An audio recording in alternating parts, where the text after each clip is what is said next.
Hey guys, how you going? VaulSC here. Welcome back to my coverage of the INZO tournament that was last weekend. 2019 ITS Infinity Tournament in New Zealand, where of course I'm playing the wonderful Dashat company. So after a full day of gaming, 3 rounds, I've managed to get a major victory every round, and I'm sitting at number 2 on the standings. And our buddy Chris Fiddick from Australia is at number 1 after the first day. So we were scheduled to play each other on the 4th round, coming into rescue at the start of day 2. Now, I just want to report something for those of you who may have been confused, especially those of you who are actually at the event and sort of looking around at wondering what's happening. The tournament organizer called us over, well, the few of us who were at the top, at the start of day 2 and said to us he had decided to change the draw. And again, I don't know whether this was because the draw was wrong previously or whether he wanted to just change the draw for his own reasons, but it was changed so that players 1, 2, 3, 4 wouldn't be paired off in terms of 1 and 2 versus each other, and 3 and 4 would be versus each other. It would be number 1 versus number 4 and number 2 versus number 3. So my opponent changed for that game round. Look, guys, I'm not saying that that was right. I'm not saying that that was wrong. I'm just reporting that that was something that happened, and I don't believe that it was something that was mandated by the data in DATIS, in OTM and the rounds. But I just wanted to put that out there for those of you who are maybe expecting me to make a comment about that. We are going to move on from that, though, and it will be me against old rival and buddy Jace, a.k.a. Admiral JCJF, who's appeared in many of my YouTube battle reps over the last 4 years. We've played a lot of games together and quite familiar with each other. He has done a great job of repainting his Pano army after he's replaced it. You may know that he lost his NCA army. I did decide to give him my Pano collection, and in this game you'll see 1 or 2 models which were actually painted by me and used to belong to me that now belong to him, but most of his army is painted with the new GW contrast paints and look very good, and kudos to him for putting in such a great effort on it. Now, this mission is rescue, and I've got to say that this mission is a really crappy mission, and one of the reasons why I came into this tournament feeling a little bit low confidence, actually, is that this is the kind of mission where you can play really, really well and still not win just because the mission's so difficult to accomplish, right? So you've got that exclusion zone, can't deploy in the middle, then there's 1, 2, 3, 4 guys on one side. By the way, for this game, the Shark Company is going to be this side, and Pano's over here. And you've got to go across the table and pick up the 1, 2, 3, 4 objectives on the other side. Normally, this scenario has not only exclusion zone, but a difficult terrain in the middle. So if you don't have multi-terrain, you just clonk into it. And it's a saturation zone, meaning that you're -1 burst. So not only do you have that really awful task of going and grabbing the civilian and synchronizing with it and passing the whip check and bringing it over to your side of the table, you've got to actually shoot arrows and try and beat them attritionally, but that's even harder. So our tournament organizer has modified the mission. We're not actually playing Corvus Belli's version of it, we're playing our version of it. And we've got these crowds templates, which you can see on the table here, which represent these crowds of people. Maybe I jokingly suggested that they're protesting the cost of submachine guns. But in reality, what they are there to do is provide a smaller saturation zone, which doesn't cover the entire exclusion zone, which will be right through here, right? That'd be the whole thing. So you can avoid them. They also have a movement penalty where, like forests, if you move towards it, you stop once you touch it, but then it doesn't slow you down any further. Also, I believe there was a rule for tags and possibly heavy infantry where they got a +1 movement speed bonus for going through the crowds for some reason. Crowd surfing, I'm not sure, but I just want to report to you guys that this is not the normal rescue mission. There are other modifications, and you need to be aware of that during this game, otherwise you're going to be confused as to some of the plays that are happening. Okay? So, Dashat Company versus Shock Army of Acontecimento. And I am opting to play my secondary list, DCB. This is the list which has McMara and Saito Dagan, and the team of bounty hunters primarily, although there's 1 Zuyong and 1 Brawler lingering around with them. My choice of list for this game was primarily because Saito allows more smoke grenade templates to be thrown in there, and he's out touching the exclusion zone in a position where he can move over and hopefully grab a civilian at some point in the game and move back with it. So between McMurray's orders in Group 1 and Saito's orders in Group 2, I'm hoping to create such a alleyway of smoke that I can bring him back. And knowing that Acontecimento don't have MSV2, that is the game plan. Alright, so that's why I've chosen that particular list. Let's work our way into it.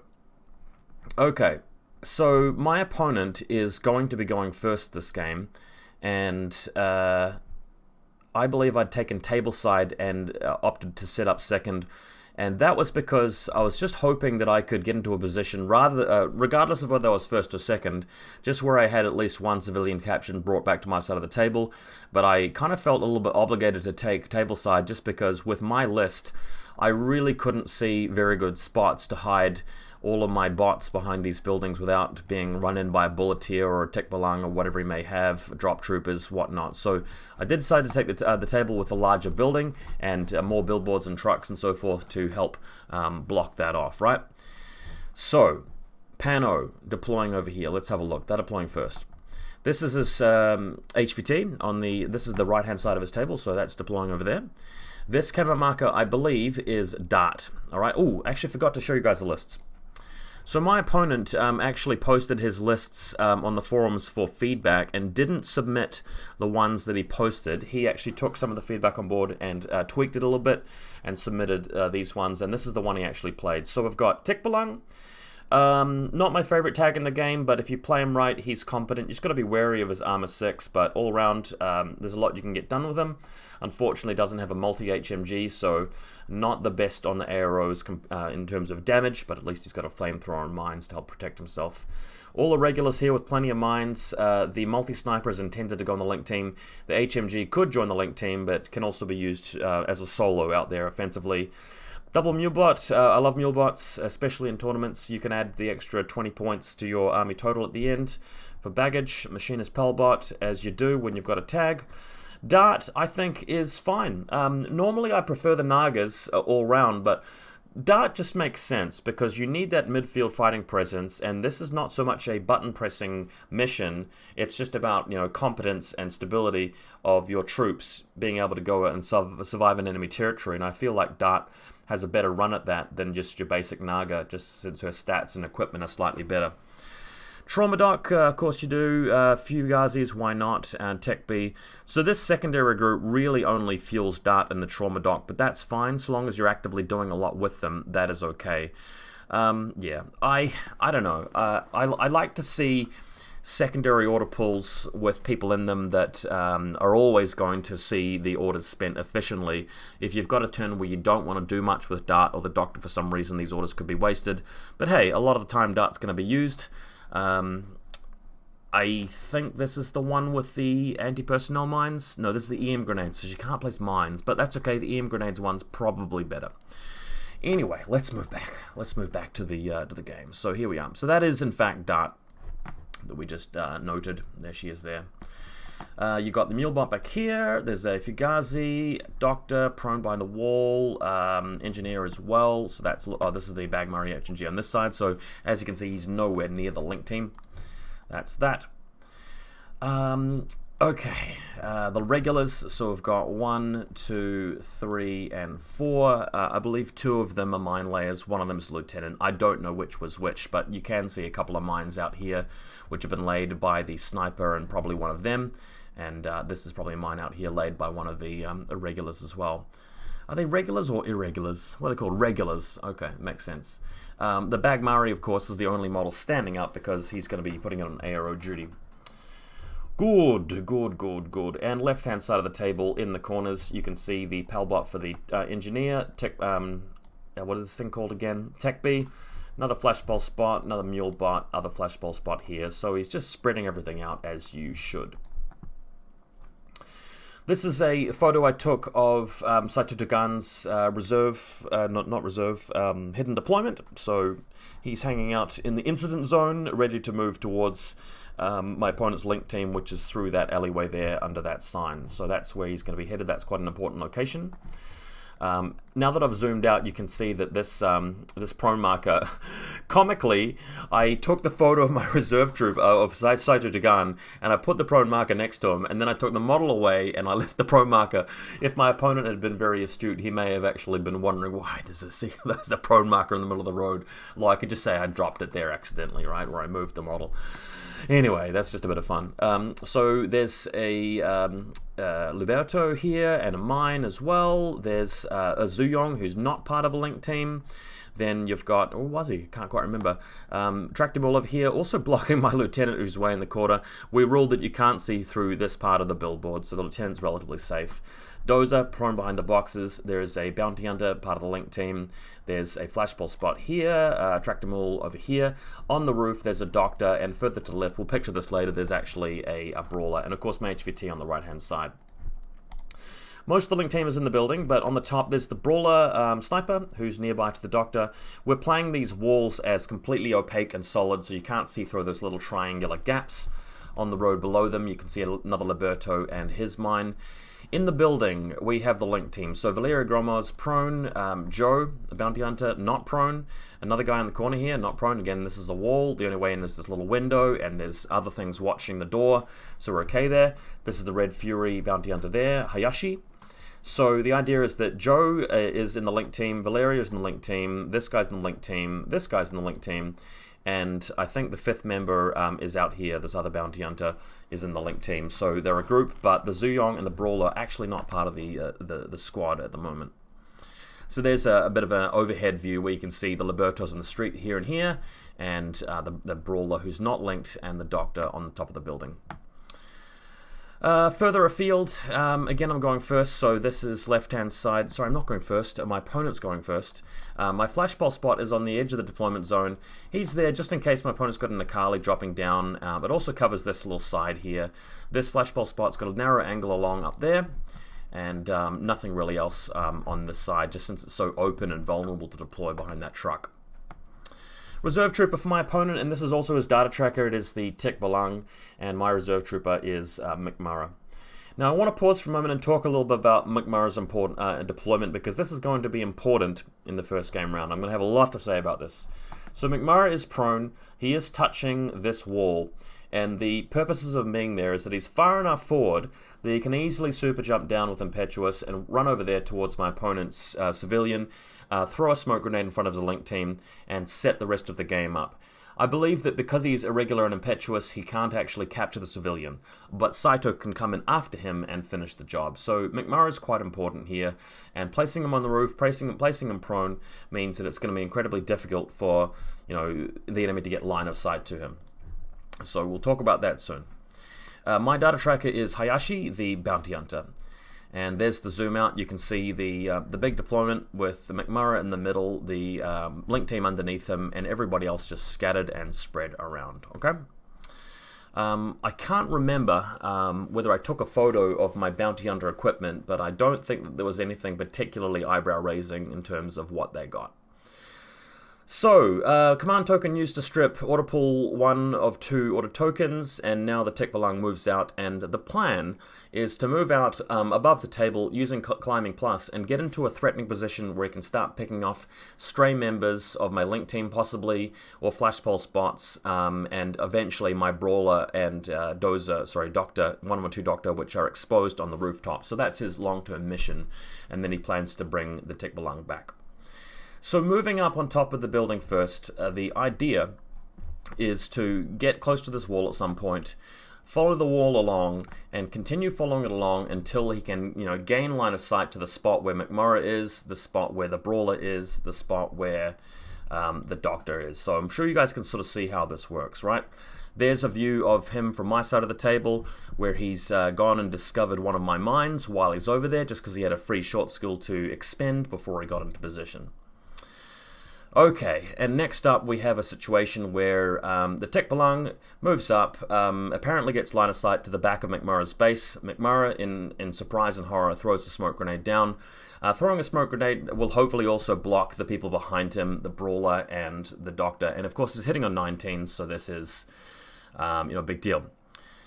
Now, just have to slow down for a moment while I take the time to explain some stuff that happens here. So first and foremost, my goal in these videos is to report the facts. I want to present, the literal line by line what happened in these games. And the second objective is to avoid, villainizing or antagonizing my opponents in any way. So I just want to make sure that nobody gets the wrong idea about some of the stuff I'm going to explain next. There were some rules, calls. The tournament organizer had to come over and help us because we, had a little bit of a, we were at heads really with some of the line of sight decisions that were happening here. And I'll explain all that in a moment. But the main thing is that I'm just trying to report what happened rather than, taking a particular side on what was right or wrong. Let me explain. So what happens is my opponent, rather confidently and fairly brazenly says to me that he's bringing the Tek Belung up in such a way that he can see the back of McMurray's base, and I ended up accepting that and saying, okay, well, McMurray's going to respond, and we're going to later find out that the Tek Belung did not, in fact, have line of sight to McMurray. Just to give a bit of background to that,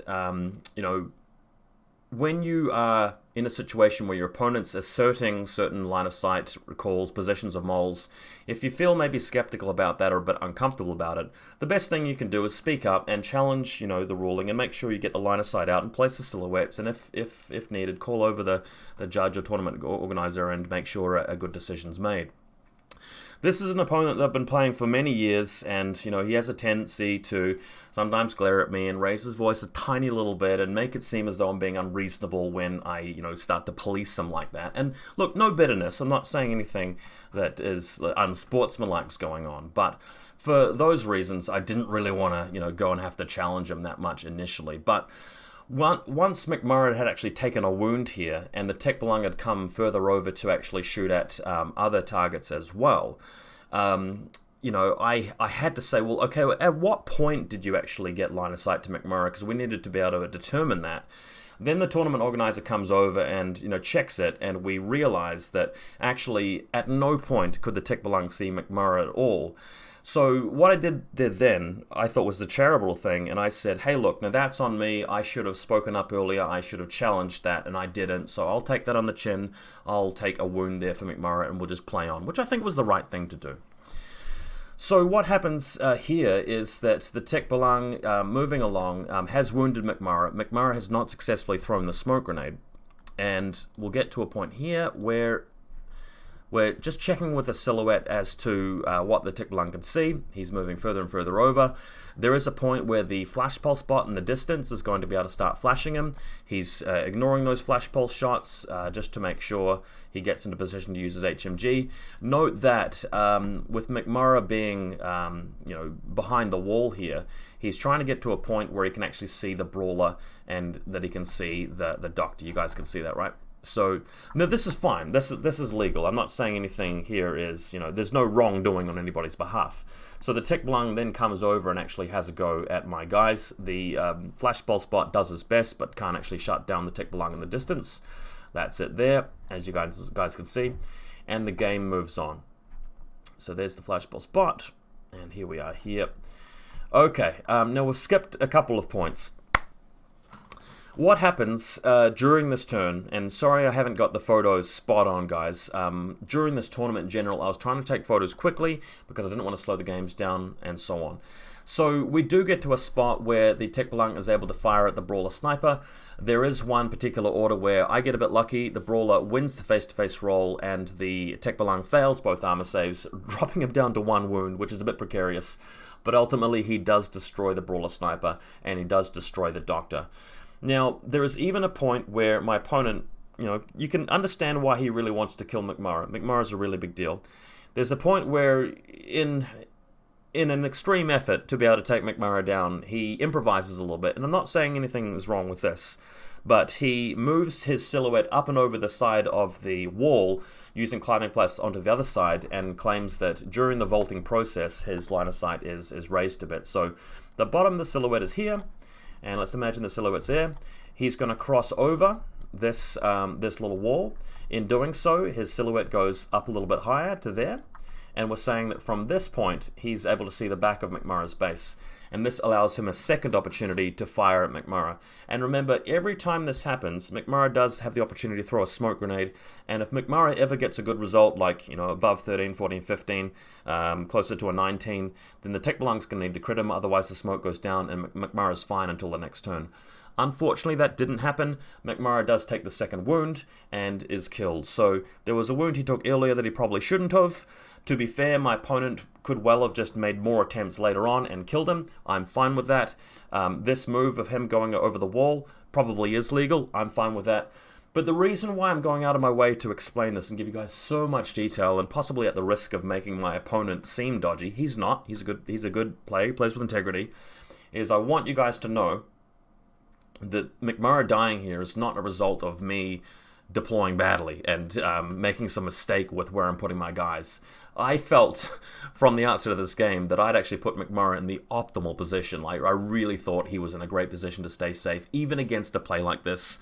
That was not correct. It was possible, as we found out, for the Tech Belong to just be able to get line of sight to him and kill him. So that's the game that we are left to play. So hopefully you guys appreciate that deep, possibly extreme and possibly superfluous level of explanation, but it is what it is. I've said it now, and the Tech Belong goes back home with 2 wounds inflicted. So what he can now do is a fairly decent move, and that is to use the Engineer to move over and repair him. Let me just check the armor list for 1 sec. Was the Engineer in Group 1?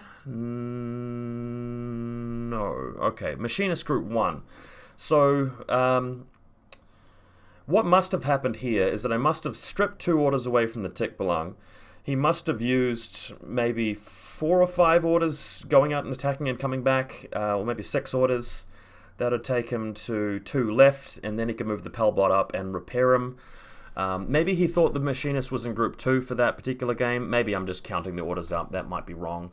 But either way, he did place a mine with the Tech Belong at the end there, and then he brings the Machinist in with the Machine Bot, possibly from Group 1's orders, possibly from Group 2's orders. I don't know. I'm sure the thing was fine with this, but the point is that the Tech Belong is repaired successfully. So he spent 2 orders repairing the bot, so the Engineer must have been in Group 2 somehow. Maybe he moved him.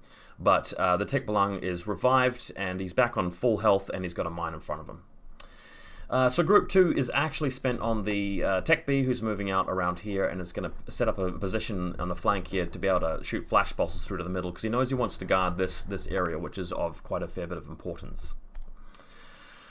Okay, there we are. So Tech B is prone. Right, so my turn. I have a plan. My plan is to throw a smoke grenade next to the position of the Tech Belong and destroy it with Saito, which is something I believe that I can achieve. I'm on the back foot right now. I'm kind of losing because McMurray has been taken out. I've lost the Brawler, I've lost a couple of other people, and my original game plan of just smoking up and grabbing the civilian might not be, for the best. So what we're doing instead is moving out with the Liberto, and I believe that Saito may have been moved to Group 1 for this. Again, can't remember. Sorry, last turn, this turn, just a bit hazy on the order groups. So Liberto's moving up. Now, as you can see here, Liberto's carefully moving into position before anything happens to set up the next play. And importantly, he's going to have a regular order spent on him to move directly out here. The short skill move is going to be able to set off this mine, and one of the other mines nearer to his deployment zone, and then he's going to be able to fire a light shotgun into the tag and hopefully crack the bot behind the tag at the same time. That is the goal there. So here he goes, Libertos moving out, and as prophesied, we have 1, 2, 3 mines which turn out to be in range. Pretty good at guessing ranges, having played war games a long time, was confident in this move.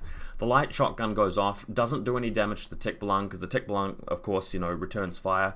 And I can't remember whether the Pelbot took any damage. In fact, no, I am sure the Pelbot didn't take any damage because it survived later in the game, and that became important too. But of course, the Libertos gets wiped out by the mine. All right. Okay, so there you can see the template being put down to show what's happening. Alright, so now we can move out with Saito, and I'll just show the positioning here. So Saito is moving into position there. Importantly, there's a flashball spot covering the corner angle, and there, of course, is his juicy target, the tag, we want to put a smoke cloud around here so that we can kill the tag by sticking out of the smoke, and if we have the orders left, pick up the civilian and run back around the corner, just to bring him closer to my side. And if he is benefiting from the cover of the corner, that'll make it easier for my link team to go and pick him up later, because we're expecting Saito to die in the following turn. Okay, and during this process, Saito has to fend off an enemy Tech B, which I believe he does with his combi rifle, so all good there. Right, I do have to do another one of these little spiels about something that happened that the pictures didn't really actually pick up. You might remember from our interaction between the Tech Balang and McMurray that, you know, emotions are high, we both want to win, the tournament organizer has to come over the table to check things. My opponent in this situation was trying to make a point that the flashball spot would have line of sight along this alley, and it would be difficult for me to get Saito into position where I could throw the smoke. Now, we've been doing this for about 3 or 4 years, and what I'm about to accomplish here is pretty straightforward. All I really have to do is move Saito to a position where he's not in line of sight of the flashball spot. I do only need to be able to see the position of where the smoke needs to go down. Of course, I'm placing a point rather than the template because that's how it works, but you know, having played war games a long time, I'm getting pretty good at judging these ranges, and it's not that hard to work out that there's the right spot to put the smoke grenade down. And you want to leave a tiny gap between the edge of the smoke template and the tag. You've got a little bit of leeway because your model's base size is a certain width, and once that little gap's there, the tag can't dodge out of the smoke. Saito can move around and stick out of the smoke while still staying inside it.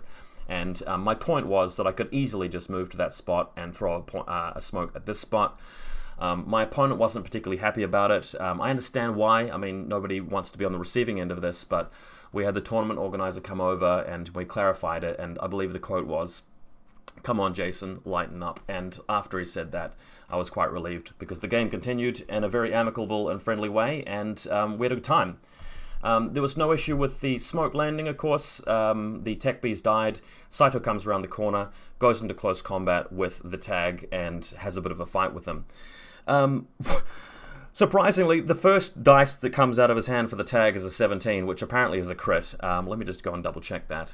There it is there, 17. So he crits me with the tag's close combat attack, which is game ending. Saito also crits. So sorry to keep you on the edges of your seat there in the audience, but that delays me an order, which is important because it means that now I have less orders to try and get the civilian to run away again. But after that initial crit, Saito continues to wail on the tag, ripping him up. And because there's a Palbot right next to him, I have to spend an order doing a coup de grace. Otherwise, you know, he can just get his tag back very easily. And because I only have a single order after that, it's better for me to go and hide Saito to try and conserve him than it is to try and maybe pick up the civilian and be standing out in front of his sniper and a link team. So I unfortunately had to end up in a spot where Saito just runs away. We have the Liberto in the other group moving through and placing a mine, so it's clear from this that Saito had been put into group 1, and then we can just shore up their positioning with the flash pulse over here. And there's the mine from the Liberto in the middle. Again, sorry about the blurry photos. And there we are. So Saito has moved to this spot there. This is still a smoke grenade, mind you, and it goes away. And he's prone behind this little obstacle. There's still a Palbot there, but no tag, of course. So that's how the turn has ended up. We're showing you this photo because we're now in Pan O turn 2, and there's the sniper who's jumped down from the building and is going to be trying to fire at Saito through this angle.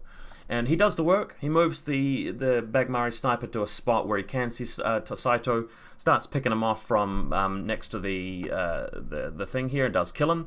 Maybe I should have moved Saito over here. That might have been a better play, but that's on me. Saito does get nailed. Then he's moving out with one of his mule bots, sending him over to the side of the table here, and his plan is trying to get around and discover some of my mines. He's also moving his Bagmari back on top of the building from whence he came, just to get him back to that spot. So this was actually quite comical, because the mule bot moves out and gets line of sight to my mine in the distance, which is discovered earlier by the Tech Balang. But in a comedy of errors, this Pano bot tries again and again and again and again to do the minesweeper to take over my mine, and fails, ending up behind this building here, which was pretty tragic. He's also got this camo marker, which we know as Dart, and Dart now moving out and is going to be setting up a flank later on. This is Pano turn 2. We're setting her up so that in the final Pano turn, she's going to be able to come out and grab a civilian and run off with it and hopefully win the game for Pano that way. So there she is, just hanging out in the shadows next to this miserably failed mule bot. Okay, and there she is actually coming inside the building as well. You cannot see through these glass windows. They are opaque for the purposes of drawing line of sight and shooting in infinity. But there she is, ready to strike on this unsuspecting civilian right here and possibly rescue it. Okay, elsewhere, just setting up his flashball spots in another way just to really prevent my Link team from wreaking havoc. There's only so much they can do. Alright, Dashat Company turn 2, and I'm reforming the Link now, so Joe's moving out. I'm moving out with 4 models initially, and then I'm going to spend the command token to add the Zuyong to the Link, so all these models pictures here are wildcards basically. They're going to be able to, I think they're linked to somebody else at the moment, but they will then link up with the Zuyong, should I say. So here they come out here. Actually, I'd used a separate order for tactical awareness to move the Zuyong up the street, and then they can spend the command token to link up with them, and then we move out. So they're all heading out down the street now. So there they are. So we've got Hayashi with his Red Fury in the middle there, the Zuyong Combi Rifle Tactical Awareness, plus the other 2 with submachine guns, glue guns, and Valeria at the back. Hayashi being the link leader. And once we get into position, our friendly Hayashi the Bounty Hunter is moving to this wall and using the Red Fury to fire at the Bagmari with Sniper. Bagmari, Ballistic Skill 12, plus 3 for the link in the good range band, so 15s on 2 dice, whereas Hayashi, Ballistic Skill 12, plus 3 for the link, plus 3, minus 3 for range, back to 15s, down to 12s because of Mimetism, but on 5 dice. So my 5 dice on 12s versus his 2 dice on 15s, it seems like on the balance of it, it should go my way more often than not, but it's not a sure thing just because he's up a bit on me on Ballistic Skill. And I must say that, sadly, due to a bit of bad luck on my part, I did not manage to take the Bagmari down, no matter how hard I tried with this particular play. So nothing happening with the Red Fury, although I do believe on the way in I managed to shoot possibly 1 or 2 flashball spots. I can't 100% remember, but I'm pretty sure I got 1 or 2. In the final order, I'm idling with the Red Fury and moving the Zuyong out to this wall, offering up a free shot from the sniper onto the Zuyong. My opponent doesn't take the bait because he's a good player. He knows that if he shoots the Zuyong for free, he'll take the Red Fury shots for free, and he won't have a sniper in his turn, and that's going to be significant. I know that it's his turn next, so I'm just trying to set the Link team up in any enemy position. If he funnels all of his orders into grabbing a civilian, I might just be able to shoot the model holding the civilian. If he funnels all of his orders into attacking and killing my Link team, he may not have enough to secure one of the civilians, and I may still be able to win. But game's still pretty close. Liberto moving around from Group 2's orders to set up a position where he can defend against Dart. So we've got some mines in place. We've got this civilian over here. We've got the Liberto in position. We're going to set up the flashball spot as well. There's another flashball spot further down, and Dart's going to be moving through to this door. So we're just going to be ready for him. There we are, moving around with the flashball spot. Also moving out with the Dozer, he's from Group 2, so he's going to move up to this wall here, and the point of him being there is he's going to get a long line of sight, and he's going to be able to consistently discover and fire a long-range rifle at Dart. And Dart, because she's going to be coming out of that doorway, she's only going to have a limited number of orders to grab the civilian and also fight off the things that are going to be shooting at her. So 1 extra rifle can prove to be very annoying, and even though it might be shot at -6 a lot of the time, anytime he gets a hit, that's potentially another wound on Dart, and that can make all the difference. So there he is, just setting up at the bottom, watching that door in the distance. Okay, so on to my opponent's last turn. He's got the sniper, and the sniper's again going to have a go at these guys. I've positioned it, though, so that the Zuyong gets 2 long-range shots with the full link bonus, but, yeah, long-range combi, and 2 Red Fury shots on 12s versus 2 sniper shots on 15s. Now, he has the advantage, but there's still a possibility of him getting unlucky. He does shoot me, and although he does win, the Bounty Hunter does get lucky enough to survive the double action round, passing both armor saves, and opts to fail the guts check, go back behind the wall, leaving just the Zuyong to defend, and I'm feeling confident that the Zuyong can just drop prone, which he does. So the link team's intact, and he'll have to spend orders coming after me at this point. He's already spent at least one order with the team. Now he'll have to send his guys a bit closer, and if he doesn't do anything about these guys, in my last turn I can move around, shoot some people with the Red Fury, grab the civilian, which is right there, and move back a little bit, and I've got a guy in the exclusion zone already, so that might be my key to victory. The more important play is coming up, though, and we've got another mine turned over to the dark side by the Pano troops here from the Mulebot. So he's making up for his earlier mishaps by passing a willpower check eventually. Then he'll be moving through around here to detonate this mine with his body, and then his job will be done. So that is what this Mulebot is doing. Here he comes, moving in. Boom, mine goes off. Libertos blasts him as well, but the path is cleared now for Dart to come in. So we're setting up his silhouette just so he can see what he can see with Dart potentially taking him on. And then we bring the camo marker to the doorway. Dart opens the doorway with a short skill move, and then there's a hold from the Liberto, and we've got an interaction here where Dart's shooting.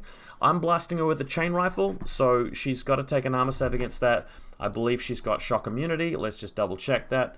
Bioimmunity, which is the same thing effectively, but this is an opportunity for me to get a free wound on her, which can make things dangerous. Luckily, Dart is able to pass the save. Then, as he continues moving out, just getting line of sight, not to the dozer, trying to avoid the rifle, but getting shot somehow onto the flash pulse spot, because she doesn't want to get hit by the flash pulse spot. That will remove her ability to use actions to grab the civilian. So Dart eliminating the flash pulse spot. Then we're moving out, we're ignoring the rifle. She's got 2 wounds, so ignoring the long range rifle. Not quite making it to the civilian initially, but then she can spend another short skill grabbing it, passing the whip check to capture him. That's an important roll. If she fails to grab him, she's in a lot of trouble. And then moving her back to the window. So here's the shot.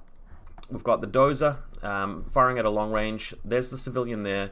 The flashball spot's been destroyed. We've lost the Liberto as well, and Dart is going to bring her back into this room. And that's about all she can do. She runs out of orders at that point. So this is as far as she can possibly drag the civilian back to the doorway. But she's got a little bit of cover, and if she fails if she guts, or just dodges next turn, she should be able to get the civilian safely into the building. And this is going to net Pano some points.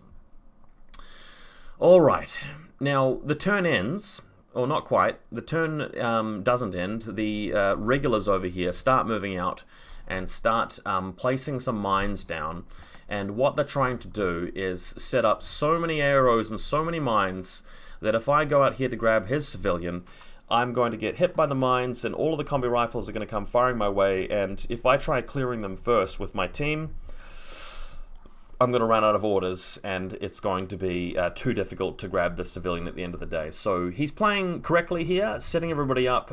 He doesn't need to keep them alive for any reason. You don't get any bonus objective points for having more models on the table. He's just really trying to stop me from grabbing this civilian.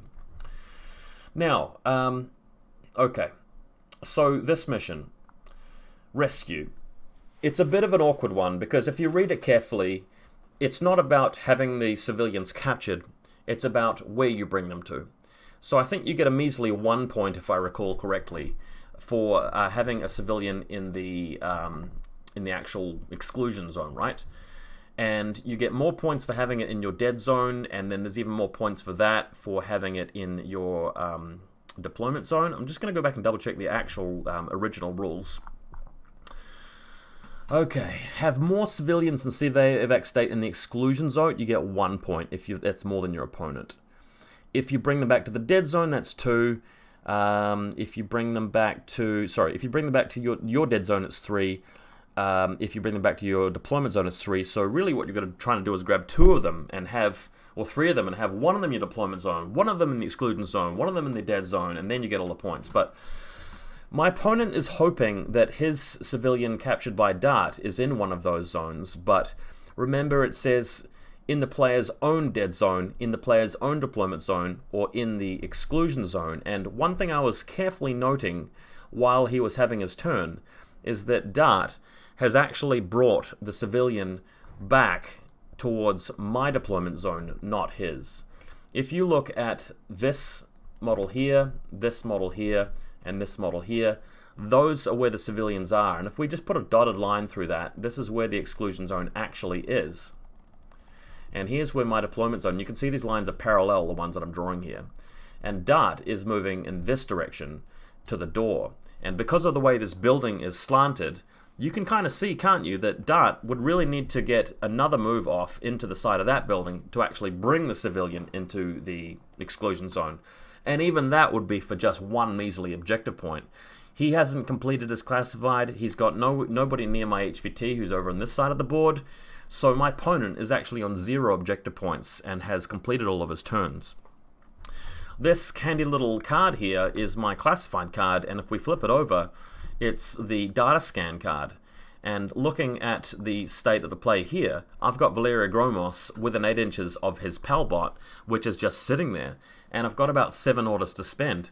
So I decide, you know, why risk it? Why try to go around the corner and go for glory when I can just get the classified? And that's what she's doing. She's punching the button on her cell phone, desperately trying to scan the data off this bot. Fails the roll, fails the roll, fails the roll, fails the roll, finally passes the roll with like a couple left. And the game ends a 1-0 victory for Dashat Company, ironically. So, not a satisfying result for Pan-O. I really feel for Acontecimento here, having put all that effort into actually rescuing a civilian and still losing, which is ironic, but I have to say, that's not my opponent's fault. The scenario is a bad scenario. It really needs to be replaced or significantly improved in the next ITS season. This wasn't my only option here, by the way. If I really wanted to, I could have risked moving out and trying to shoot Dart long range with my team. I didn't want to activate anything that would see Dart, because if she passed a dodge check, she could actually dodge into the exclusion zone, which would put him up a point, so I couldn't interact with Dart at all. Too risky. I could have also moved out my my Red Fury and just started blasting all of the Pano regulars and shooting them down, and then grabbing the civilian and then running back. But I think at most that would have netted me only 1 point, and doing the Pelbot's the same thing. I wouldn't have had enough orders to shoot his whole army and bring them back. Having said all of that, let's just wind it back a bit. So this is a game where McMurrow died in the first turn. Let's pretend, though, that we're playing this matchup again and again and again. Could the Tek Balang do better in its first turn? Yes. It did a pretty good first turn, but at the end of the day, McMurrow could have been positioned in a place where he would have survived. And in terms of this matchup, I think I actually would have had a really big edge in this game had I survived the first turn with more stuff intact, namely McMurrow, because it's not that hard to get McMurrow and Saito working in that tandem to either kill his tag or grab a civilian. If he's not aggressive with his tag, the civilian probably gets captured. If he's too aggressive with his tag, he probably loses it. So I think it's a favorable matchup for my lists. I'm not saying my opponent designed a bad list. I thought it was okay. I'm not saying he played badly. I think he played alright. Probably a few mistakes here and there, but also mistakes from me as well. And just ended up being a 1-0 win to me. On the basis of, I guess, understanding the mission, playing well, writing good lists. There wasn't much in it, you know, it was a pretty close one. Yeah, and again, like coming back to those two examples of me, you know, coming into a bit of a conflict with my opponent, you know, off table about, you know, rules, decisions, and interpretations and line of sight. Again, I didn't mean those moments to be me villainizing or antagonizing the guy. Like, you know, he plays with integrity, but I wanted to report those situations just because I think it's important for people to know about them, that they were going on. And that was a factor. I mean, this is a tournament game. It's day 2. Stakes are high. Winning this game means that the winner goes into the final to potentially win the entire event. So stuff's important. But speaking of the finals, we'll be having that game next. I've got a lot to say about that next game. I'm going to be doing that bat rep possibly tomorrow or on Saturday. Probably Saturday. And boy, there's going to be a lot to talk about in that particular game. So please tune in New Zealand time, Saturday afternoon, Saturday night. Check out the bat rep and let me know what you think. This will be a good one.